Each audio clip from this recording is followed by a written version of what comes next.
Please stand. Let's read our text together.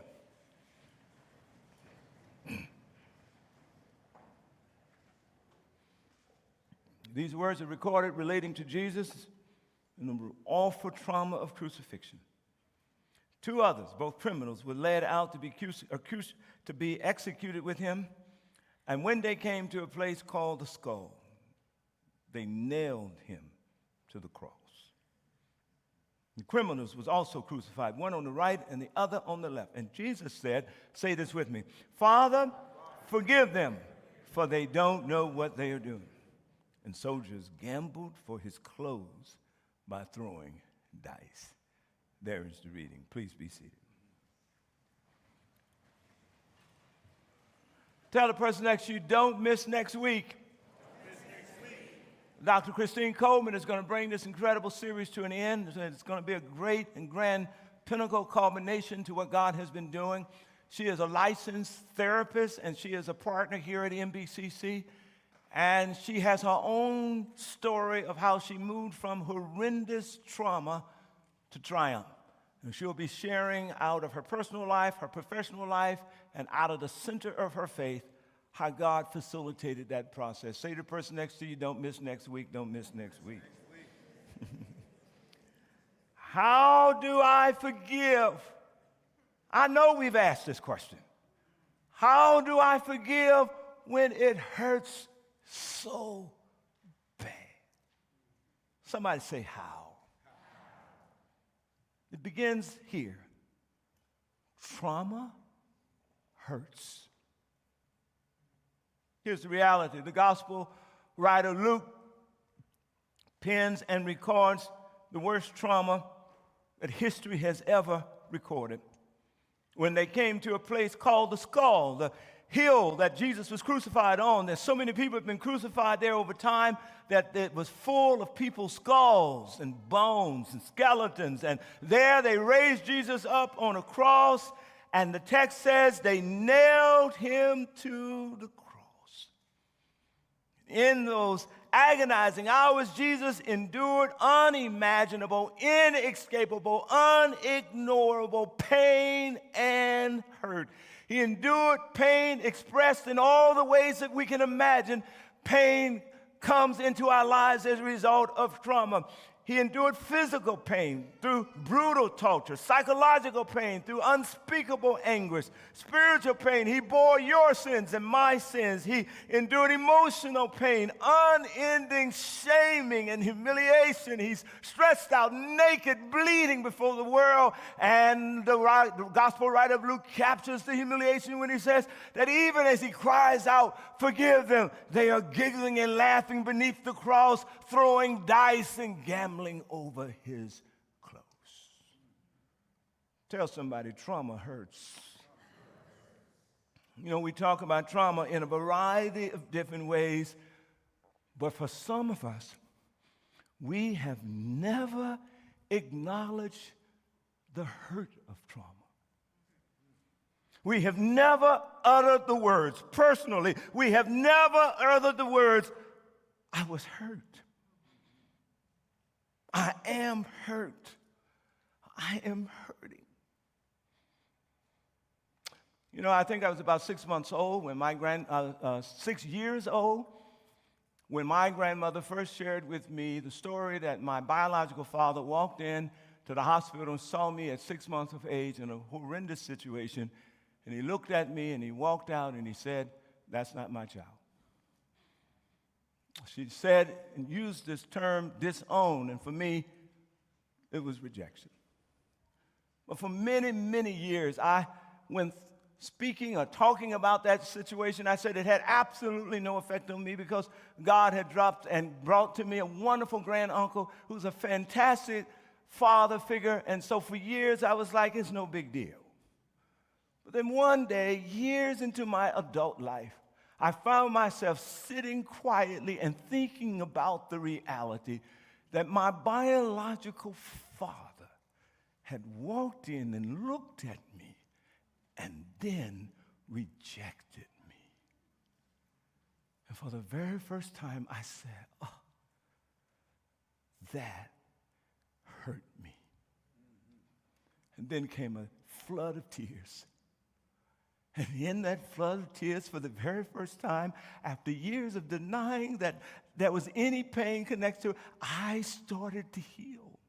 And I began to realize that I had been hurting all along throughout the years.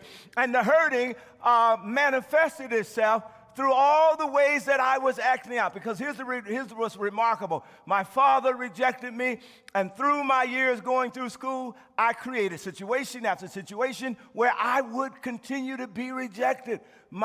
The drama that I brought to the classroom caused teachers to kick me out again and again. Rejection, even those kids that wanted to associate with me, but my behavior was so horrendous that they would be embarrassed to associate with me. Rejection. And isn't that how trauma works? That the very thing that has caused you so much pain, you tend to keep recreating it again. Because that's all your brain knows. It recognizes it as failure. And when you do, that's a sign that you're hurting. How do I forgive when it hurts so bad? Begins with step number one. It means that I have to actually acknowledge the severity of the pain. I've got to not just think it, I've got to be able to say it out loud, to acknowledge it with my very lips. So, repeat after me. I was hurt. Think about your own situation. Repeat after me. I am hurt. Think about that trauma that moved through your life and repeat after me. I am hurting. How do I forgive when it hurts so bad? Begins with acknowledging the severity of the pain. And then we need to understand what forgiveness really is. And it's the Mayo Clinic that gives us a very effective technical definition of what forgiveness really is. And the Mayo Clinic simply says this, that forgiveness is a decision. Shout decision. Shout decision. It's a decision to let go. Shout let go. To let go of the resentment, which includes the bitterness and the anger and the need for revenge, payback. Shout, let go. There are really two dimensions of forgiveness. The first is the decision to forgive. The second is the emotional work. So that at some point, the resentment that you have been feeling, the bitterness that you have been denying, the rage that you have been nurturing, somehow becomes compassion. Somebody go, wow. Then we need to ask the question, why should I forgive? I mean, really, some of this pain is horrendous. Two reasons why you should forgive. The Bible teaches us. The first reason you should forgive is that unforgiveness poisons me. Yes. And the second reason you should forgive is that unforgiveness delays my healing.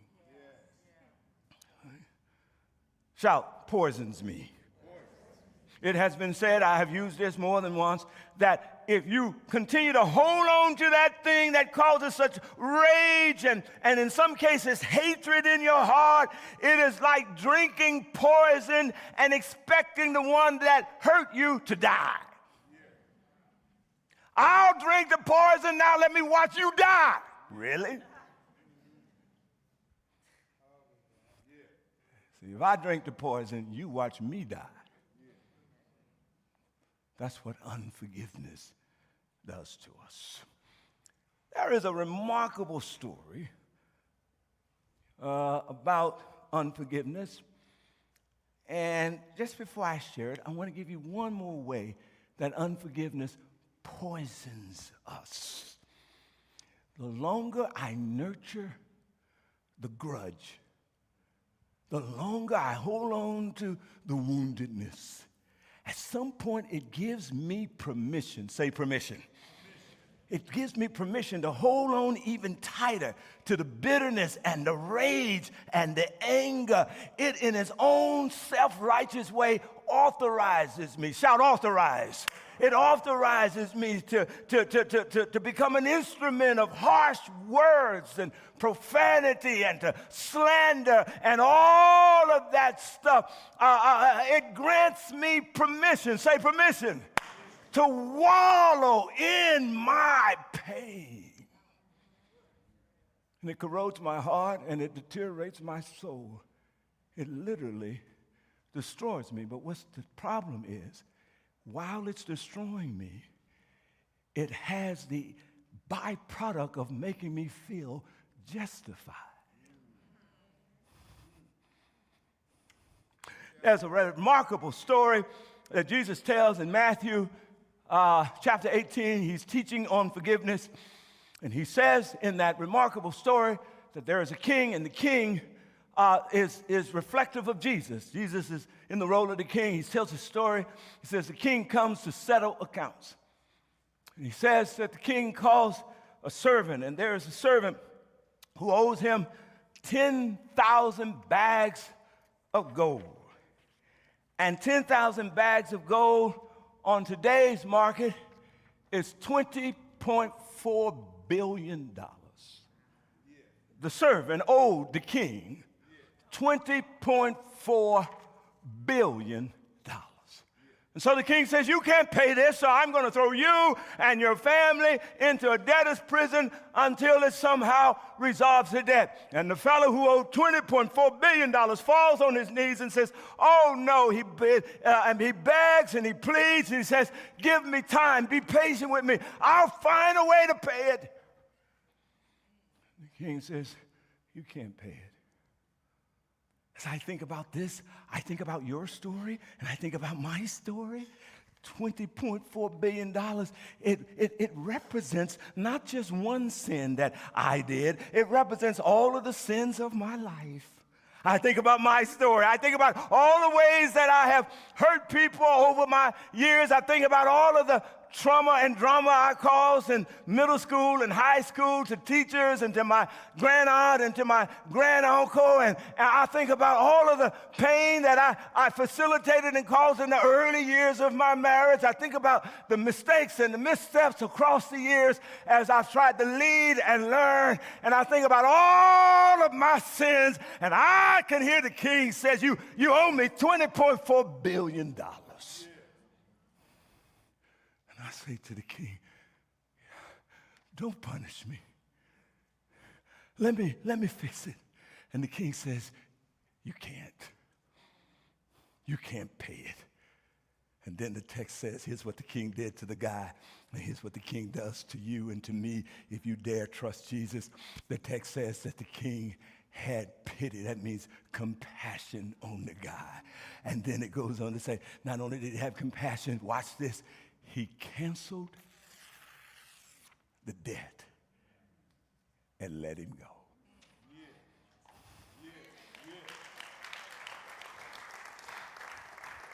But somebody still needs to pay the debt. There's still some creditors out there that needs to get paid. There is a justice debt that needs to be resolved. Jesus says, that's all right, come on now, because it's the king that takes my place and your place on that rugged cross on the hill of the skulls, and he dies to pay the debt for Hurmon Hamilton and for you, so that it is finished when he says, I'll let you go.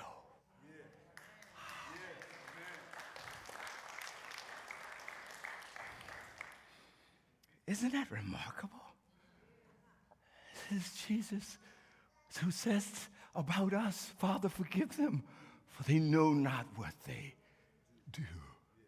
He takes upon himself our stuff. But then the text goes on to say, but the servant who just been forgiven $20.4 billion goes and finds a fellow servant who owes him $5,800. That's the equivalent of the 100 silver pieces. Notice, he says, I want you to pay up right now. And the fellow falls to his knees in the posture of prayer, just like the other guy did, and he, please, be patient with me. Give me time. I'll find a way. And notice what the text says about this supposedly very kind person. Notice what he does. He grabs him and begins to choke him. Pay me back what you owe me, he demanded, right now. And when the king found out, he said to the guy, I just forgave you of $20.4 billion, and you couldn't forgive him. Now, it's a real debt. It's a real trauma. It's a real pain. But given how much I've forgiven you, you couldn't have compassion. You couldn't cancel the debt and let it go. And then he throws the guy into debtor's prison. And what a great thing, because this is what I mean when it says, you delay your healing. The more you hold on to that stuff, you throw yourself and everybody that's connected to you in debtor's prison. You imprison yourself with your own inability to forgive. I was 14 years old. My people had arranged an opportunity for me to meet my father for the very first time. I flew out here. We met at my biological mom's house. We went to lunch. And there over lunch, he said to me, I can't deny you. You look just like me. They're going to put the picture up right there. That's him. You see? You see any resemblance? And then he went on to say, I'd like to, if you want to have a relationship with me, he laid out some conditions. It included moving to California, leaving my faith, becoming a Jehovah's Witness, and a whole list of other things. And when he finished, I was a really good Christian. I was very nice. I was very diplomatic, and I was so proud of myself. I said to him, sir, thank you, but my granduncle has been in my life. I've had a dad for all these years. And I appreciate the offer, but because of my dedication to Jesus and so forth and so on, thanks, but no thanks. That was a good answer, wasn't it? It was diplomatic. It was loving. It was the Christian thing to do. So it appeared. The reality is, what was going on in my heart is that I saw an opportunity to get my father back. He was extending an invitation to build a relationship with a son that had been separated. And rather than saying yes to the invitation, no, I wouldn't have accepted those conditions. But if I had known then what I know now, I would have renegotiated and said, Dad, what you're really talking about is that you and I have a relationship. We can't do it that way, but let's negotiate what it looks like to begin to rebuild a relationship. But I was so fixated on sticking it to him in a nice Christian way that I missed an incredible opportunity that never came to me again. And Jesus was crying from the cross, Father, forgive Hurmon Hamilton. He just doesn't know what he's doing. Wow. Why are we afraid to forgive? We know the definition now. We know why we need to forgive. But the reality is, in some cases, it is so hard to forgive when we hurt so bad because we are afraid of some things, and it's because we're confused about what forgiveness actually is and what forgiveness actually is not. Forgiveness is not excusing and condoning the offense. Forgiveness is not denying or minimizing the pain. Forgiveness is not guaranteeing reconciliation. It takes one person to forgive and two people to reconcile. Forgiveness is really not about them. It's always about you. And you may never reconcile. The person may be dead that you need to forgive. You may never reconcile. The person may not even know that they have wounded you, may not accept any responsibility. You may never reconcile because they may be dangerously toxic. Yes. But you can forgive. You can have compassion. You can cancel the debt. You can let it go. And it does not mean the immediate restoration of trust. Because I can forgive you and still not trust you because I know you. It doesn't mean close my eyes. Trust has to be rebuilt over time, y'all. Forgiveness is not about two, it's about one. It's about me. Tell the person next to you, he's preaching to me today. So, my goodness, we understand what it is. We understand why we ought to do it. We understand what it is not. There's just one more thing we got to work through.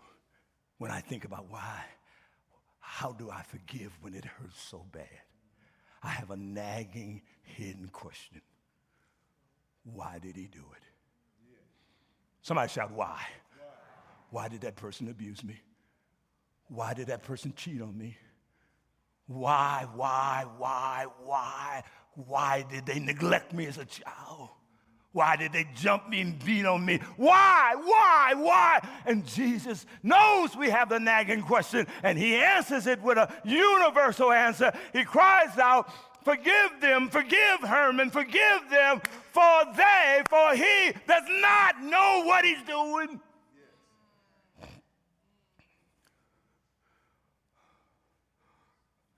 Here's what science tells us. The average person who abuses a child, when a child abuses a child, when they were a child, they were abused.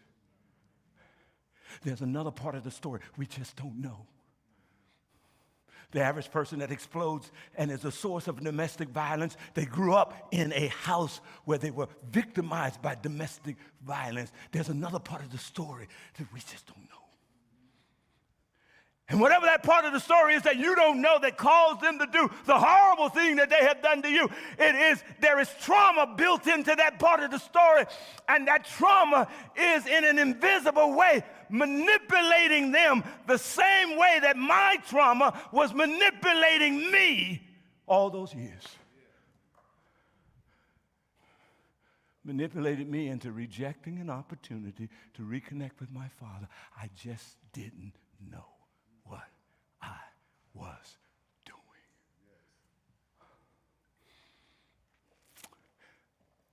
3 years before my biological mom died, God created a miracle. You know, I was raised by my grand-aunt and uncle, and he reconnected me to my biological mom. We built a real relationship, strong relationship. I was visiting her. I think I had Lauren with me at that time. She was about 3 years old, and my biological mom lived in Oakland. And we were talking, and I was still working through the fact that my dad had disowned me. I was still irate that he would put conditions on me to rebuild a relationship. You see, I hadn't had the revelation that I just shared with you. Yeah. And she said, oh, I'm so glad you brought that up. She said, I've been meaning to tell you. She says, when I was pregnant with you, I told your father that you weren't his. And I gave him reason to believe it based on my behavior prior to the pregnancy. And suddenly, my eyes came open.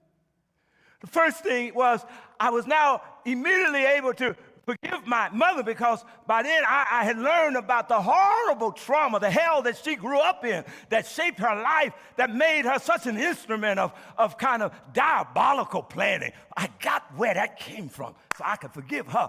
But my shock was that I'd been carrying this about my dad for now about almost 50 years.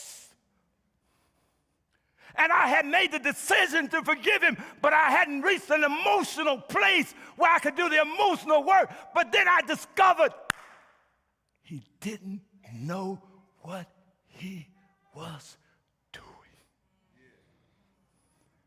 And I just didn't know.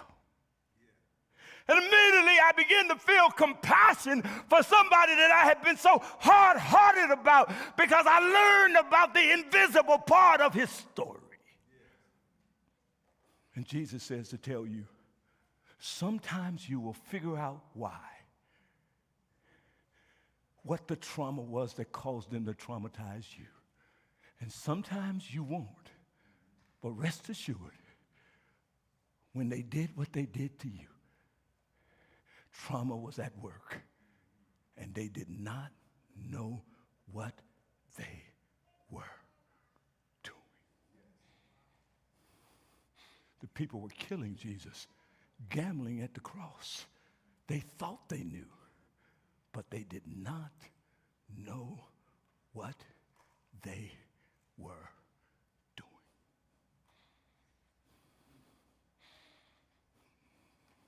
That's why God says, pray for those who despitefully uses you, because as we pray, he reveals the brokenness of those that seek to break us. Do you not know that hurt people do what? All right, you got it now. How do I forgive when it hurts so bad? Well, I've got to acknowledge the severity of my pain. I've got to understand what forgiveness is. I got to know what it is not. I've got to know that the answer to the nagging question that I've had all these years is they did not know what they did. That trauma is hidden and is imposing the kind of stuff through them that happened to me. Now I'm ready to do the work of forgiveness. Are you ready? Oh, I didn't hear you. Are you ready? Even pretend like you're ready. Are you ready? Yeah, I know you gotta walk with this a little while. You gotta sit with this a little while, because I know that what happened to you was really, really bad. But as bad as it was, do you think it was worse than Jesus being crucified on Calvary's cross? Come on now, bleeding and being tortured and going to death and saying, I'm gonna do it so that I can forgive not just you, but the one who has harmed you because of the power of trauma working in and through their lives. How do I do it, Pastor? I want to do it. How do I do the work of emotional forgiveness? I like how you ask your questions. There's a fellow by the name of Worthington, Dr. Worthington. He's done fantastic work as it comes to this notion of forgiveness. And Everett is his first name. And the reason why he got into it is this. In 1995, New Year Eve night, his 78-year-old mom was sleeping. She didn't drive. There was no car in the front. A fellow with a crowbar broke into the house, thinking that there was nobody in the house.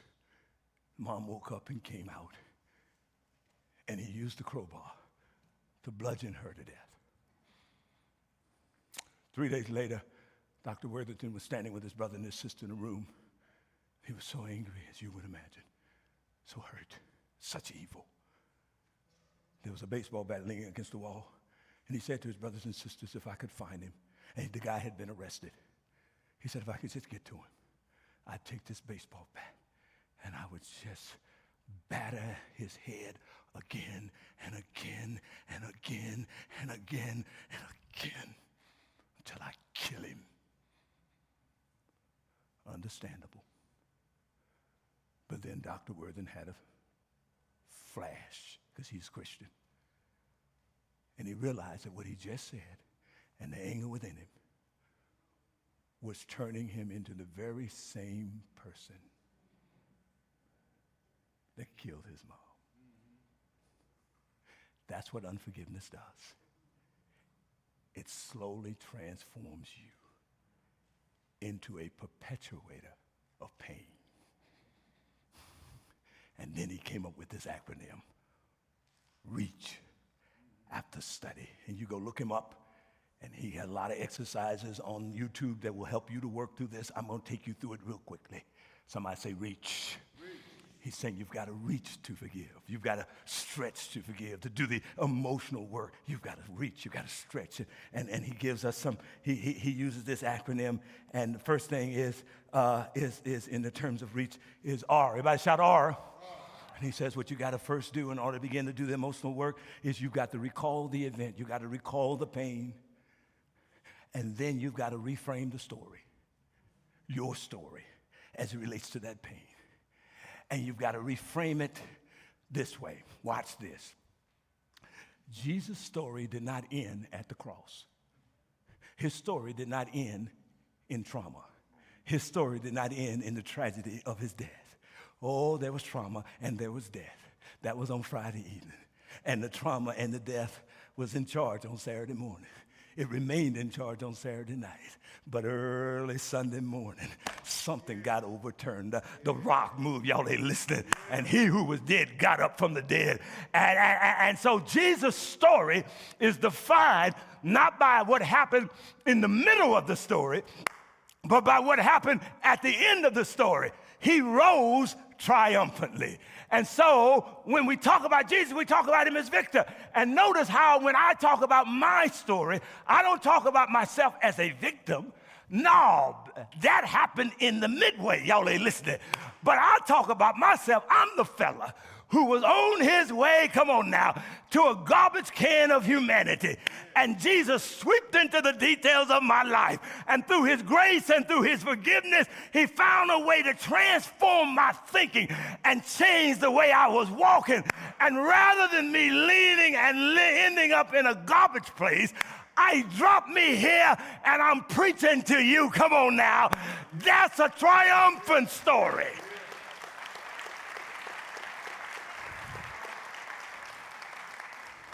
When you tell your story, you don't stop at what the person did that did whatever he did to you. You got to run it all the way through and talk about how Jesus, come on now, it hurt you, but it didn't kill you. It pushed you down, but it didn't bury you. Come on, it stole something from you, but it didn't rob your future because Jesus has raised you up. Somebody shout hallelujah.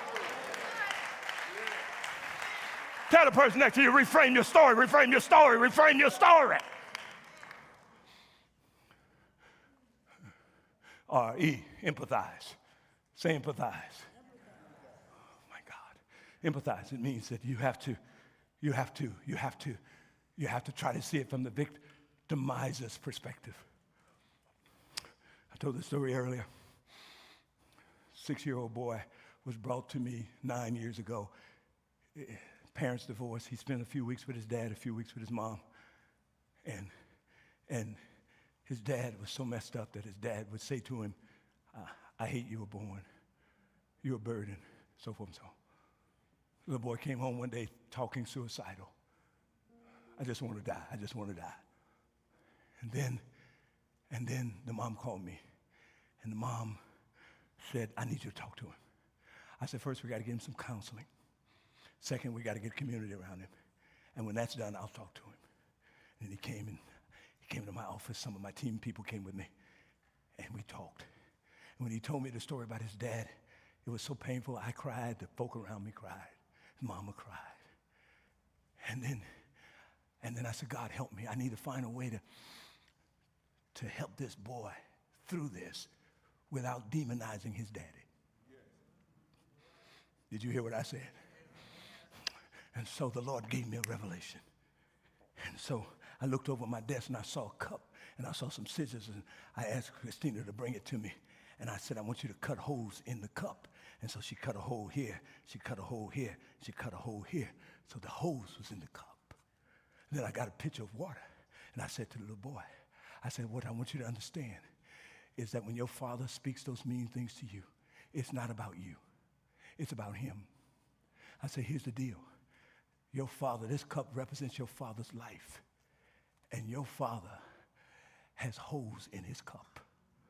And then I took the water and I poured it in.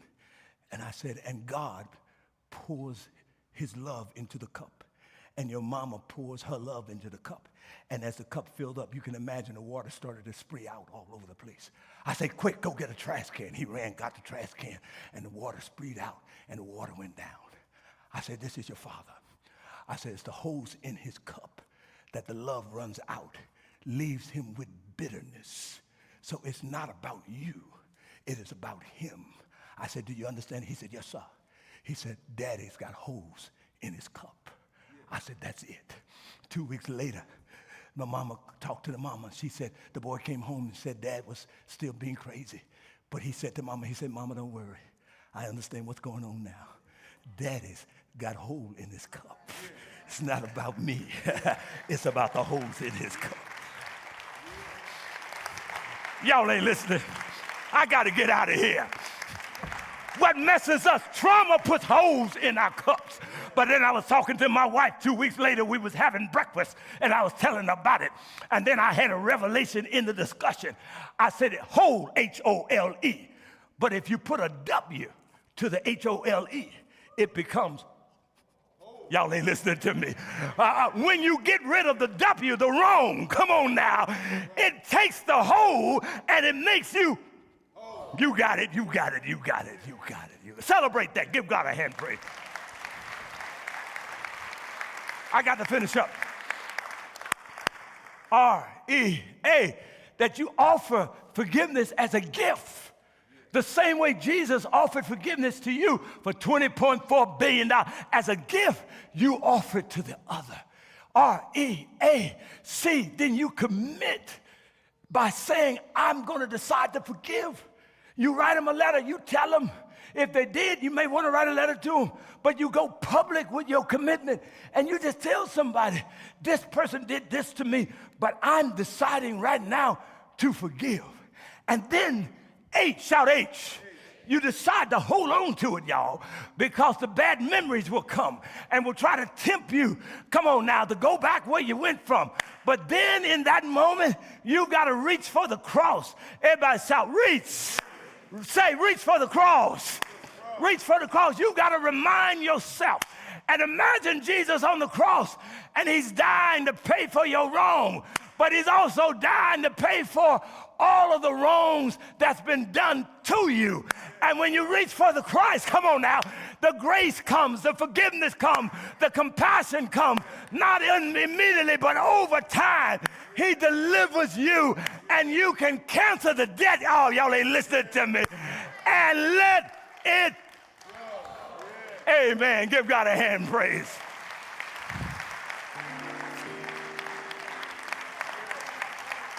That's why you want to get to. Stand on your feet. Stand on your feet.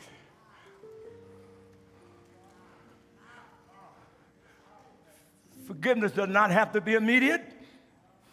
It is not easy, but it is not an option. You just have to reach for the cross.